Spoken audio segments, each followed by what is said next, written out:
This episode of the Helping Healing Humor podcast is brought to you in partnership with ministryleague.com.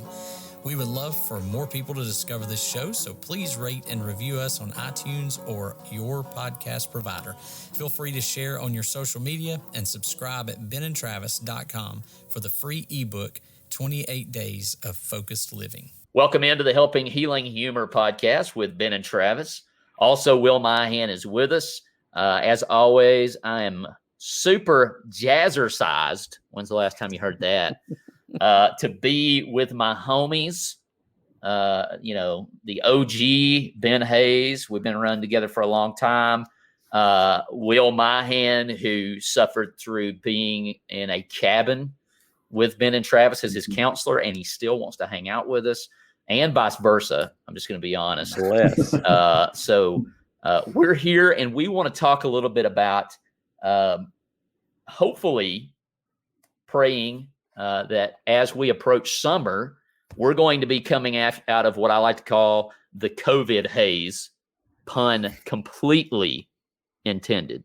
And we're opening back up in a lot of areas. But, it's been difficult. It's been hard, and especially even maybe more so with the opening up of everything, because there's so much stuff out there. There's so many people saying this or that. And then for our youth ministers and ministers in general, you've got the church down the street is never stopped meeting. You got the church, right a few miles past that closed down and still haven't come back. And then you've got some who've come back and are starting to go events. And maybe one church has been going to events for 6 months. And so it's really difficult to not feel the pressure to get in the mix. But then also, there's been a tremendous amount of creativity as well. And so we just want to take a few minutes on this podcast to kind of discuss that as we have Will, the youth ministry expert, with us to talk about his experience. And once again, it's his experience. This is not us judging people. I've been very impressed with the autonomy that people have shown, and people have to make decisions based on, the dynamics that are in their church. So, but before we do that, Ben, you doing okay? I am doing great, man. It is just wonderful to be able to hang out with you guys always. It seems like it's been a little while that we've been able to all be together. And so it is a thrill to have Will with us again. And so how you doing, Will? Man, I'm doing really, really well. Today, as we're recording this, is A-Day game for Alabama. So I got to watch some of that, feel confident about old Coach Saban and the future. So I've just had a really, really good day, and things are going well on the home front here. The first thing I would say leading into it is this is not a judgment on anybody else and their decisions. We all have to make our own decisions. But I just can't imagine, being such an activity-driven group of people that want to be out and about and having to go through all of that. And now that we've got a little perspective, there's something, you guys like to talk about as far as that's concerned. Yeah, I think it's been tough.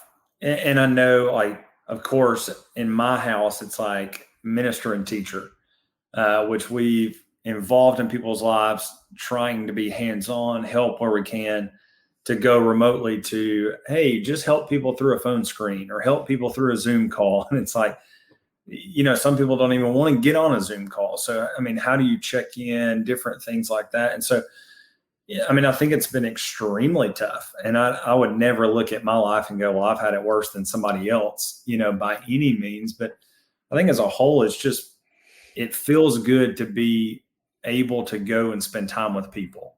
Now, for us, it's our eldership at Highland Park, and even, Lindsay, we've tried to still do things, in safe ways.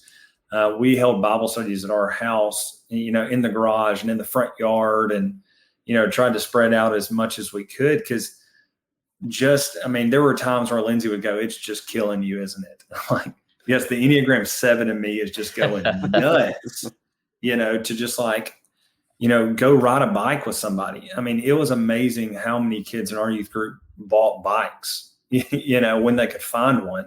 And we had a group. I remember one day I was riding around with 12 youth group kids on bicycles. It's like, I never thought my ministry would end up, that way. Yeah. And then even, I know it's, shameless plug here, but even the running stuff, here was 5 or 6 guys that I was constantly calling every day. And we even had some girls that said, well, hey, we went and walked this much. We're not running with y'all, but y'all got your running group. We're going to go walk, and we're going to do, just encourage each other. And so, I mean, it's been wild, and it's been crazy, but it's been good too. I think there's been a lot of lessons that we've learned, through all of this as well. Yeah, and working with Will, I mean, I can honestly say he tried really hard to make sure there was always stuff going on. And I know a lot of other ministers that I talked to that called, struggling with things, and we talked about what we're doing and what they're doing, and tried to encourage each other. But I know, there for a little while we were meeting in small groups in the parking lot, under the pavilion at the church, and sometimes in the building when necessary or when we could. The youth group is what I'm talking about. And so, I know Will was trying really hard, and I know a lot of these other guys all over the states that I talked to at different times, same thing. But it's really kind of was a difficult thing. So what has it been like, Will, coming back? Because a lot of places are sort of coming back. I won't say online because we were online before, but coming back to doing somewhat normal things, like you guys went to the rock climbing place this week, and you've done some other things. What's that like? What is it maybe done for you in your ministry, kind of having experienced and gone through all that last year? Yeah, I think the one thing is you're a whole lot more intentional, with the time that you get to spend with people. Just understanding that, heaven forbid the numbers go back up or the vaccines don't work or anything like that. But it's like, it just feels good. And I think this has been the struggle for me, is I've grown up in the church my entire life. I've always had the church. And I can honestly say, I don't think I appreciated the church enough, because when you've gone without it, I look at our summer calendar and it looks crazy, with how much stuff we've got to do, but it's like, I'm just dying to go do those things, because I realized how much of my ministry is just the human connection. Hey, I just want to spend time with people. I want to grow closer to people. And so I think that's been a huge part. Like last night, the majority of our older kids, a lot of them have had COVID or they've gotten the vaccine, and it just felt normal. One of our girls said, it just feels good to see like people outside of, just the people I know. Like we were in a public space with other people who we were talking to and getting to know. And she was like, I've just been longing for this, and I found it interesting that you've got teenagers that are almost going, hey, I want to disconnect from the tech side of the world and engage in some relational things. And to me, that's a huge blessing for the church, is you've got young people that, everybody wants to look at it and go, oh, they're terrible. My generation was so much better. And I know every generation does it, but I mean, like our group, man, they've gotten so much closer, and they want to be together. I think the other thing for me that's different is still respecting the boundaries of other people. It's like, well, I've got my vaccine, but there's still some families that are going, hey, we're still not comfortable, and so it's, even though I'm comfortable, the majority of the people I'm around are comfortable. My family, my parents' congregation, they never stopped going, and so it's like you've got those extremes, but there's still people that are struggling through COVID, and we've still got people in our community that we love that are still on ventilators because of it and different things. And so it's not that, I'm just, it's free for all, everything's perfect and fine, but it's understanding and trying to respect the ideas of other people. Cause I think it's going to be pretty ongoing, hopefully when it gets winter, hey, everything will still be fine. But I know some people are already talking about, hey, I'm not going to get back out during the winter, just because of all this stuff going on. And so, it's just helped me try to look at the viewpoints of other people a whole lot more, because I don't understand, I'm not walking in someone else's shoes, so I can't judge that. And so as things open up, it's just trying to be more loving, more gracious, because I can always work in that, a whole lot more. I've been blown away by the creativity. Obviously I'm still to some degree in youth ministry. I'm a campus minister, but the creativity of the youth ministers that I know in figuring something out to have that connectivity and being able to work within the parameters, whatever they are. And I mentioned that there's some churches, like you mentioned, your parents never stopped going. And then there's some who've been shut down. And once again, that's the beauty of that autonomy to a large degree, but then the creativity of people within the parameters, and hopefully we're helping with that with our youth group challenge. But, that's been something that's been impressive. And I've seen a lot of what you're talking about where kids are like, we cannot wait to be around each other. Even that kid that was annoying, which would have worked out for me in the 90s. That'd have been awesome. We don't care if it's Travis. We just need to be around somebody. So that's been cool to see. I mean, it's just been, to me, it's been a refresher to youth ministry. It's like you've got just a lot of kids that go, hey, I don't want to stay home with my parents anymore. I've been locked up with them for a year. And it's like, I'm grasping at that, like, hey, the iron's hot. Let's go. We got a lot of stuff that we can be doing, that we can be participating in.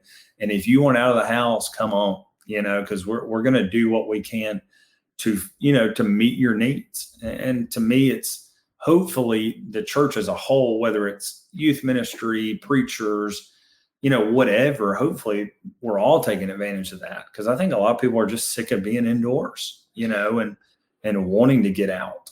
Yeah. And as a minister, it's just been so great to see more and more people kind of who've gotten the shots or whatever else, coming in, and they are feeling comfortable again, and getting to see those faces.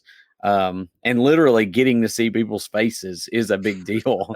Like, I had a lady come through Carline the other day at Mars Hill, and she was like, "Oh, that's what you look like." Cause we had finally, decided we, wouldn't have, I'm glad she didn't go, "Oh, that's what you look like. Put your mask back on." But we finally had Carline duty without the mask on. And, and I kind of take for granted, cause like, oh yeah, that was a new student. So all year, all they've ever seen of me is a mask over my face.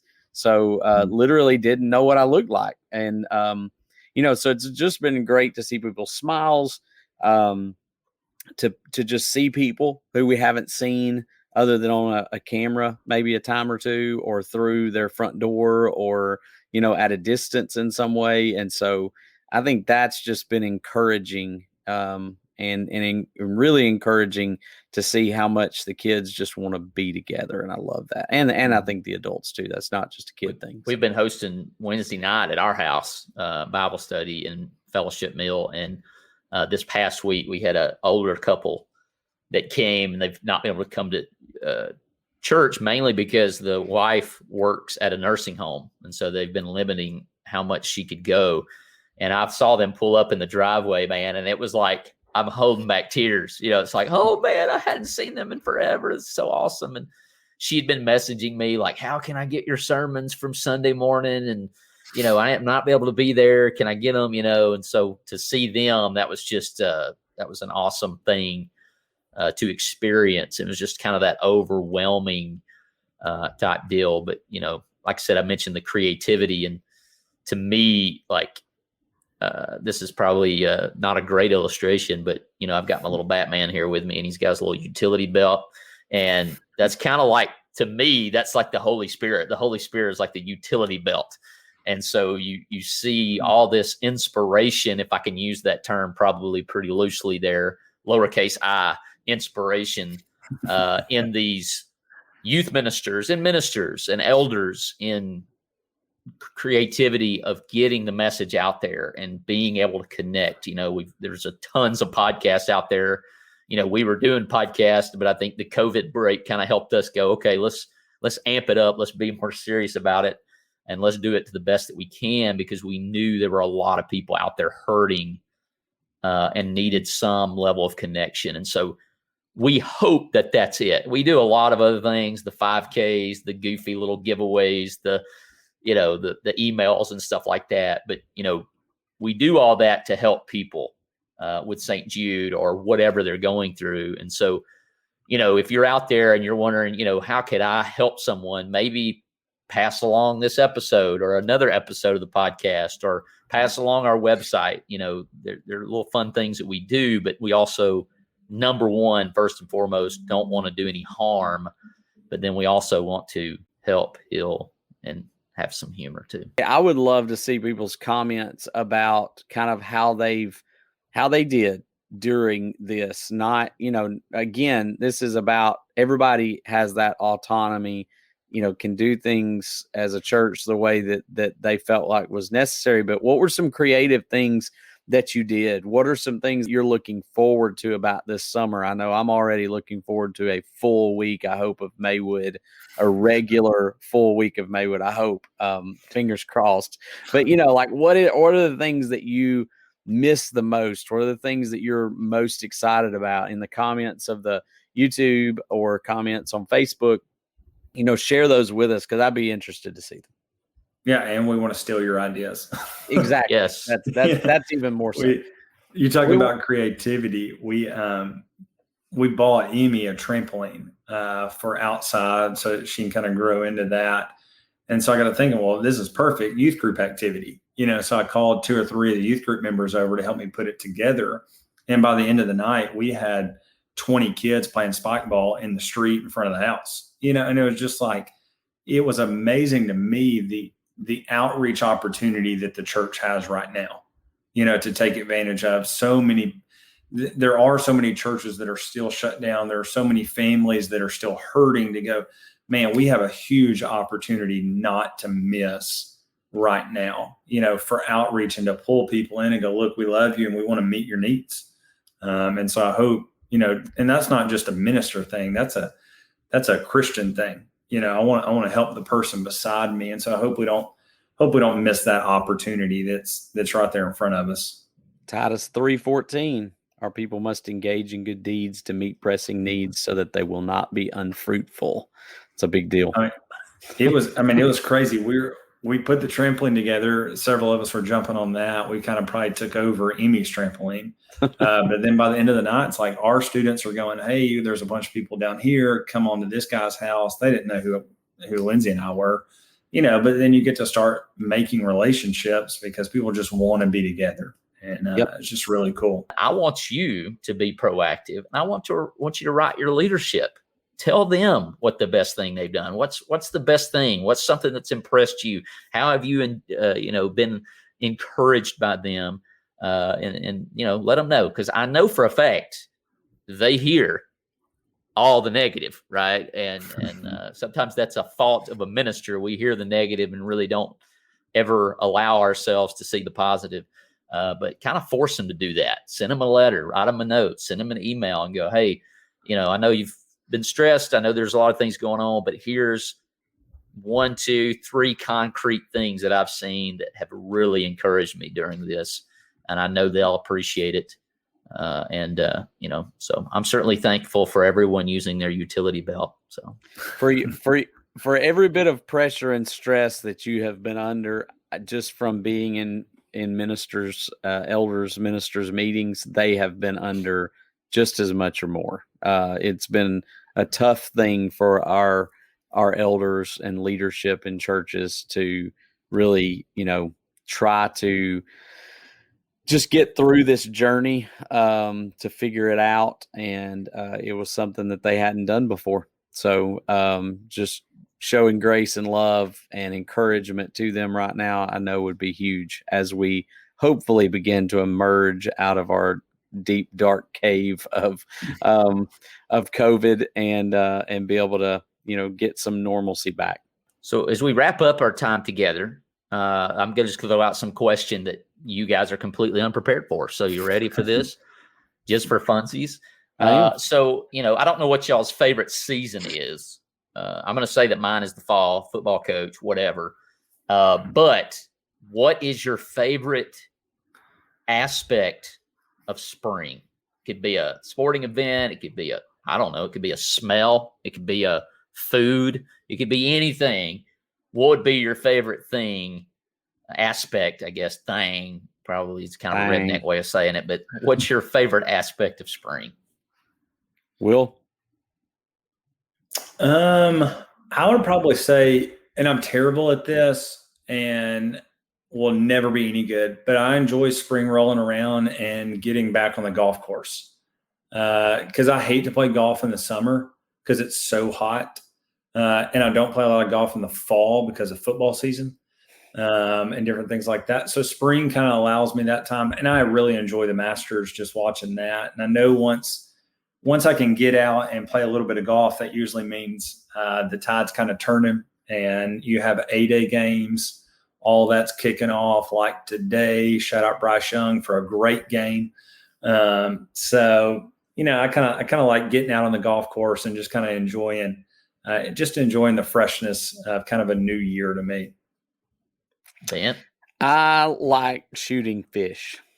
This weekend, I got to. The spring usually means that bow fishing season is upon us, and it starts it off. We may do this till the fall, usually do, but this is when it starts, and so that's probably my favorite aspect. And it's not really the shooting fish; it's the hanging out with the people that I get to go with. Kind of a ministry thing. Sometimes it's therapy for me. It is therapy. This weekend got to go with Lonnie Jones and Daryl Pickle and Justin May, and my son Jackson got to join us, and Carrie. So we had a good evening of bow fishing, and missed a couple of our usual guys. Reed Swindle and Kyle Butt didn't get to join us, but that's always the fun kick off the year, and just a lot of fellowship and encouragement from those guys, and knowing that I'm going to get to do that a few more times. So that's probably my favorite part of the spring. I'm going to roll with just crispness. And I guess you could say that to some degree in the fall as well. But man, you get up in the morning, it's a little cool, but it's going to warm up, you got to prepare. That's also kind of a downfall. You don't know if I need long sleeves or, that's why they created shirts like the one Ben's wearing, the t-shirt hoodie. It's perfect. It also has our logo on it, which means it's double perfect, helping healing humor.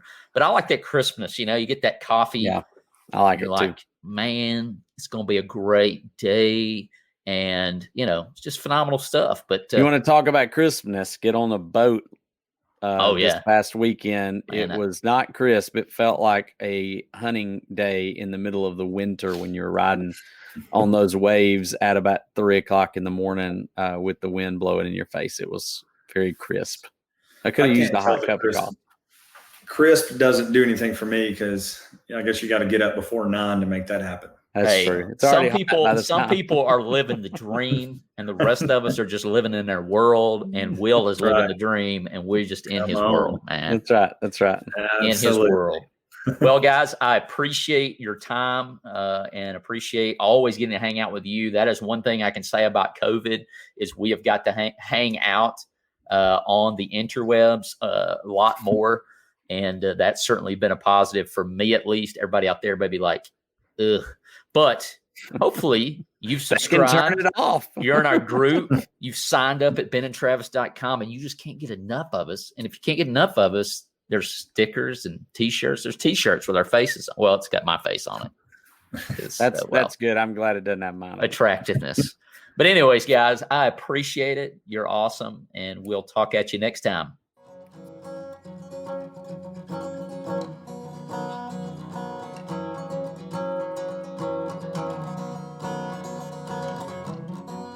Thanks for being with us for this episode of the Helping Healing Humor podcast. Be sure to download our free ebook, 28 Days of Focused Living, at benandtravis.com and receive all of our Helping Healing and Humor extra content directly in your inbox. We look forward to having you join us at the same Ben and Travis time, same Ben and Travis channel.